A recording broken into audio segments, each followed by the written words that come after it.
The Seventh Tower by Garth Nix. Book 2, Castle, Chapter 19. Fashnek re-entered Milla's dream.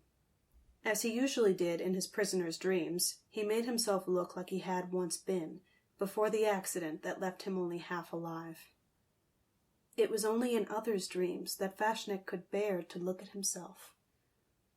The Chosen was surprised to see all the weird women in black circled around Milla. The ancient globe and its associated devices, which he fondly called his nightmare machines, were set to prevent the dreamer from changing the dream. Fashnek was the only one who could do that. But the machines were as old as the castle, and soaked up light magic like a sponge drank water. Sometimes a sunstone would fail during an interrogation, and the dreamer would have a little bit of freedom to invent things. Not that it mattered. Fashnek was sure that he could make this one respond now. He had replaced all the sunstones. The crystal globe and the mind boosters were all functioning at full power. First, he would change the place back to something she hadn't dreamed herself. A place where he had more control, like the hunting arena, where Chosen chased and killed rock lizards. He would change this girl into a lizard as well. Fashnek thought of the changes he wanted.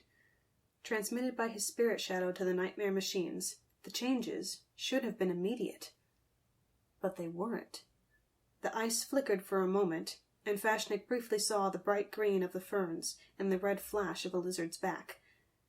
Then it was gone, and the ice returned. Fashnek frowned. A whole lot of sunstones must have failed. He concentrated on the change again, but nothing happened. Then he noticed that the creepy old women were sliding toward him, sliding across the ice in a way that was not possible.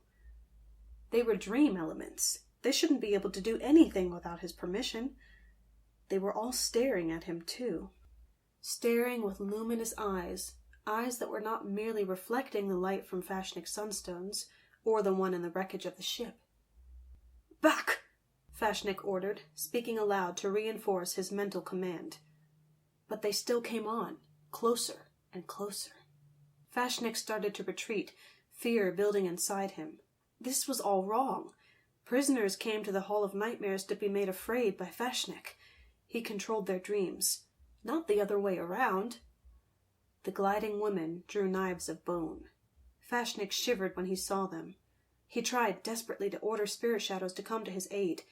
None came. He conjured up monsters he had used before, things from Beastmaker games. None came. Soon he was surrounded. There was only one thing left to do. Fashnek ordered the nightmare machine to switch off, and made himself wake up. He disappeared. The crones tucked their knives away, and skated back to Milla. She had watched them chase the Chosen away. She knew who he was, even though he appeared whole here in her dream. He was her jailer. In the waking world, she was trapped inside a crystal globe, but at least he could not interfere with her dreams. The crone mother took her hand off Milla's head as the others returned. They circled around Milla, towering over her. She was puzzled for a moment, until she realized that their size had been set when she first learned to call them to her nightmares. She had seen only 5 circlings then, and stood only waist-high. The crones had always been double her size.